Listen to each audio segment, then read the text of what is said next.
आज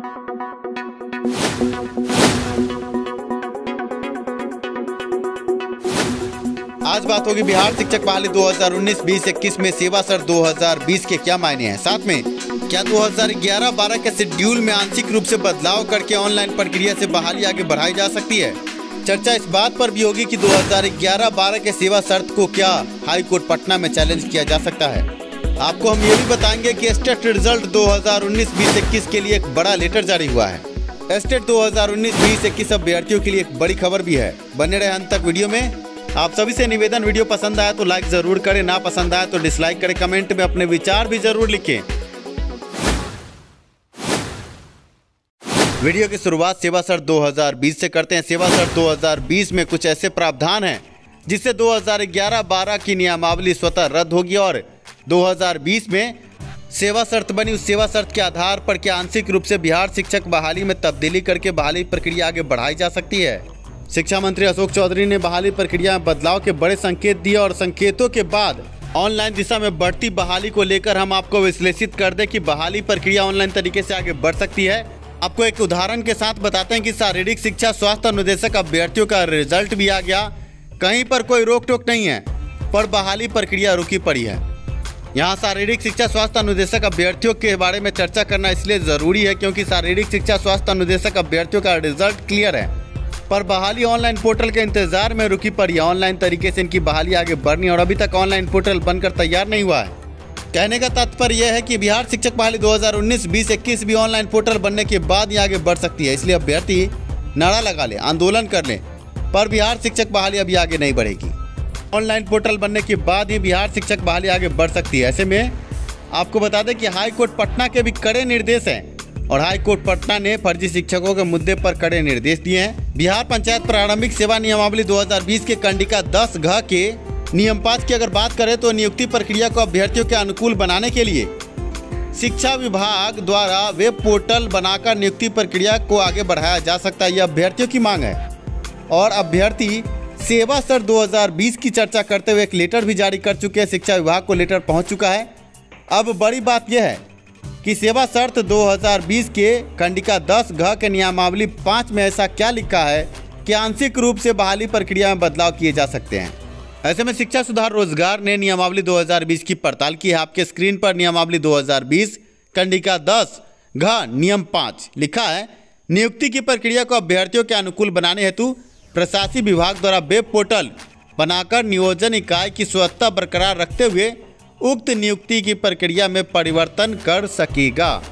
कहने का तात्पर्य यह है कि नियमावली 2020 कंडिका 10 घ नियम 5 के अनुसार नियोजन इकाई की स्वच्छता बरकरार रखते हुए बहाली प्रक्रिया आगे बढ़ सकती है। ऑनलाइन पोर्टल द्वारा अभ्यर्थियों के सर्टिफिकेट की जांच हो सकती है।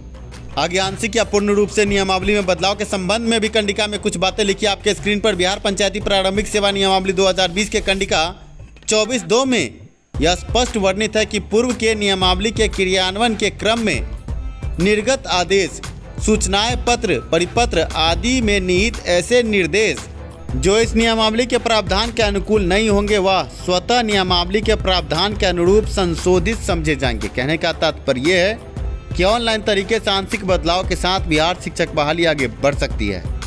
अब ऐसे में दिसंबर माह के सीटेट 2019 के अभ्यर्थियों का ये बड़ा सवाल है, क्या नियमावली पर चैलेंज हो सकता है? नियमावली पर सवाल उठ सकते हैं? जी नहीं, क्योंकि सेवा शर्त 2020 में सभी प्रावधानों को स्वतः निरस्त करते हुए आगे ऑनलाइन पोर्टल के माध्यम से बहाली प्रक्रिया आगे बढ़ाने की बात है और आंशिक रूप से बदलाव भी हो सकते हैं। ऐसे में एलपीए ही एकमात्र सहारा है।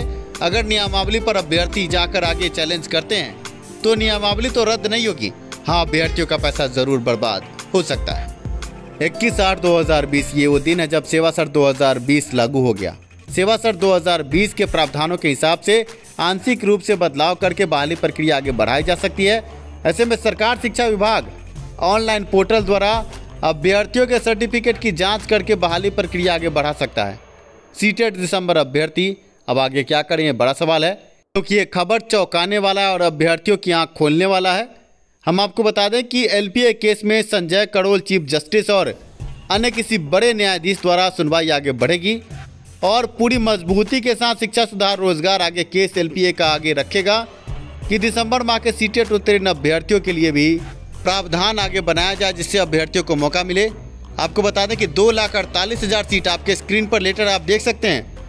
शिक्षा विभाग का लेटर है, 2,48,000 सीटें खाली हैं, जिसमें 94,000 सीटों को अगर हटा भी दिया जाए, लगभग 1.5 लाख सीट अभी भी रिक्त रहेंगे। ऐसे में आपको बता दें कि सेवा शर्त 2020 शिक्षा नीति 2020 के हिसाब से भी मात्र 10% सीट ही खाली रहने चाहिए।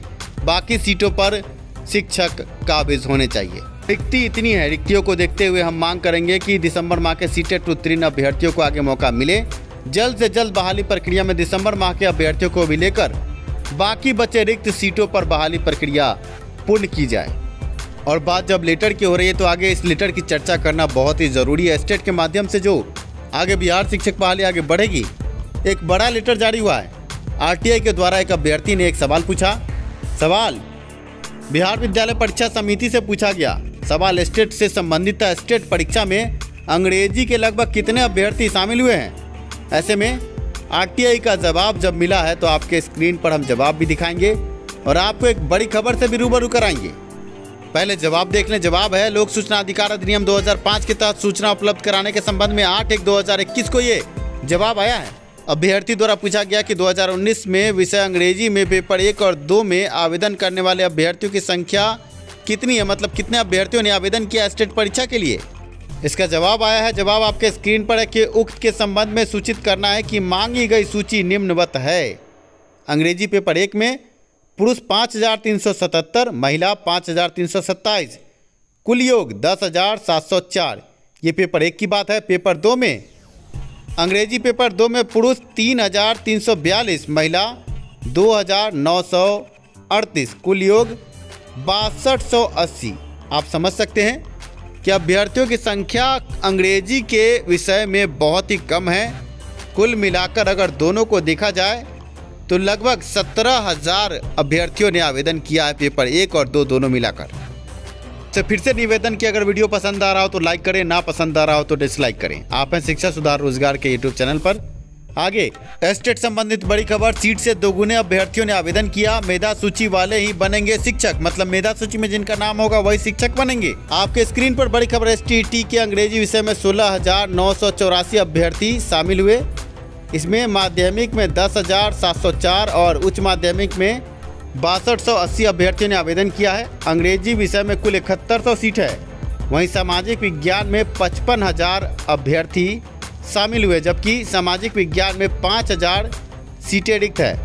यह स्थिति कई विषयों में है। हर विषय में सीट की संख्या की तुलना में 2 गुने या 3 गुने परीक्षार्थी शामिल हुए हैं। बिहार बोर्ड से सूचना के अधिकार के तहत मिली जानकारी की माने तो कई विषय में परीक्षार्थी की संख्या 2 गुनी और 3 गुनी तक है। STET में शामिल तो लाखों परीक्षार्थी हुए हैं, लेकिन शिक्षक बनने का मौका केवल मेधा सूची में शामिल अभ्यर्थियों को ही मिलेगा।